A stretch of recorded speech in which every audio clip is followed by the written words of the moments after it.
एक बार की बात है, हरी भरी पहाड़ियों के बीच बसे एक छोटे से शहर के बीच में एमिली और सारा नाम की दो सबसे अच्छी दोस्त रहती थीं। वे अविभाज्य थे, हमेशा एक साथ देखे जाते थे और एक ऐसा बंधन साझा करते थे जो अटूट लगता था। एमिली सपनों से भरी दिलवाली, एक चुलबुली और मिलनसार लड़की थी। उसकी हंसी संक्रामक थी, जो सबसे निराशाजनक दिनों को भी रोशन कर सकती थी। दूसरी ओर सारा अधिक आरक्षित और आत्मविश्लेषी थी। उनमें शांति और बुद्धिमत्ता थी, जो अक्सर लोगों को उनकी ओर आकर्षित करती थी। बचपन से ही एमिली और सारा ने अनगिनत रोमांच साझा किए थे। अपने पड़ोस के पार्क में पेड़ों पर चढ़ने से लेकर शहर के किनारे छिपी हुई गुफाओं की खोज करने तक, जब वे एक साथ होते थे तो कभी भी कोई नीरस क्षण नहीं होता था। वे हंसे, वे रोए और वे एक साथ बढ़े। दोस्ती का एक अटूट बंधन बनाया। जैसे जैसे साल बीतते गए, एमिली और सारा ने अपने सपनों को संजोया और एक दूसरे को अपने जुनून को आगे बढ़ाने के लिए प्रोत्साहित किया। एमिली एक लेखिका बनने की ख्वाहिश रखती थी, जबकि सारा एक कुशल चित्रकार बनने का सपना देखती थी। वे एमिली की आरामदायक अटारी में किताबों और कला सामग्री से घिरे हुए घंटों बिताते थे और अपने शिल्प में अपना दिल लगाते थे। हालांकि जीवन में चुनौतियां पेश करने का अपना तरीका होता है। एक उदास दिन सारा को एक दूर शहर के एक प्रतिष्ठित कला विद्यालय से स्वीकृति पत्र मिला, जहां वह अपनी उपलब्धि पर बहुत खुश थी। वहीं सारा दुख की भावना से उबर नहीं पाई। अपने सबसे अच्छे दोस्त को पीछे छोड़ना एक असहनीय विचार जैसा लग रहा था। एमिली ने सारा के आंतरिक संघर्ष को देखते हुए उसका हाथ पकड़ लिया और कहा, तुमने इसके लिए बहुत मेहनत की है सारा, यह तुम्हारा सपना है, चमकने का मौका है। मैं तुम्हें बहुत याद करूंगी, लेकिन हमारी दोस्ती किसी भी दूरी को सहन करेगी। मैं आपका समर्थन करूंगा, चाहे कुछ भी हो। एमिली के प्रोत्साहन के शब्दों से सारा ने अपनी नई यात्रा शुरू करने का साहस जुटाया।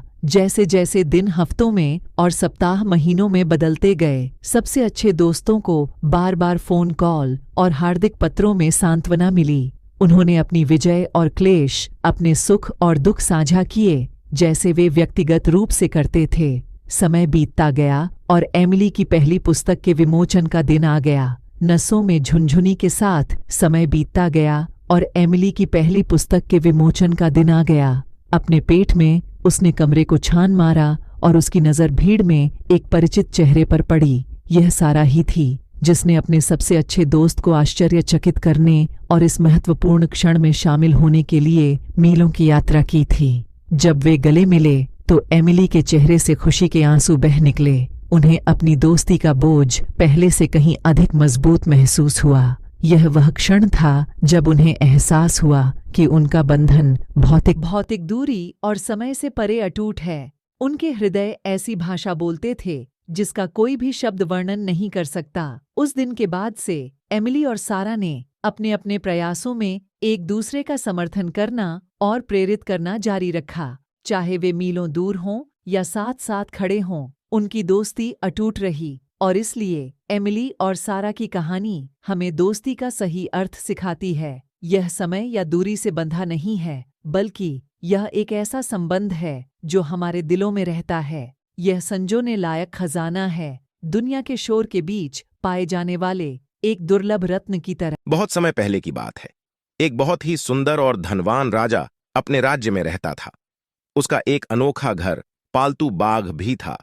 यह बाघ बचपन से ही राजा के साथ रहता था और वह देखभाल करता था कि किसी भी कठिनाई से राजा को किसी तरह की समस्या न हो। एक दिन राजा और उसका बाघ जंगल में सैर के लिए निकले। वह दोनों उन्हीं का सुंदर और पहले से ही तैयार किया हुआ पिकनिक लेकर गए थे। उन्होंने एक खास जगह ढूंढी जहां उन्हें आराम से बैठकर मीठे मीठे फलों का स्वाद लेने का मौका मिल सकता था। सभी बातें आदर्श तरीके से आयोजित हो गईं, लेकिन गड़बड़ हो गई क्योंकि राजा के पास खाने के लिए छिड़कन की आवश्यकता पड़ी। राजा बहुत परेशान हो गए थे क्योंकि वह किसी भी खाने का व्यापार नहीं कर सकते थे। उन्हें मित्र या लोगों से काम इच्छा नहीं थी। तभी उन्हें याद आया कि बाघ उनके साथ है। वे बाघ को बोले, हे बाघ, मेरे प्यारे दोस्त, क्या तुम मेरी मदद कर सकते हो? मुझे खाने की जरूरत है और मैं इतना परेशान हूं। बाघ ने सुना और जवाब दिया, राजा, आपकी चिंता मत कीजिए, मैं आपको खाना देखकर आपकी मदद कर सकता हूं। बाघ ने एक पुराने एकड़ में जाकर बहुत सारे छिड़कन में बंधा हुआ स्वर्ण मिला। वह राजा के सामने पहुंचा और उसे दिया। राजा बहुत खुश हुए क्योंकि उन्हें एक अच्छा स्थान मिल गया। राजा और उसका बाघ बहुत खुश रहे और देखभाल की आदत लेकर वे हमेशा एक दूसरे की मदद करते रहे। इस कहानी का संदेश है कि हमेशा दूसरों की मदद करने का प्रयास करें और सहयोग करके हम सबको एक साथ खुश रहने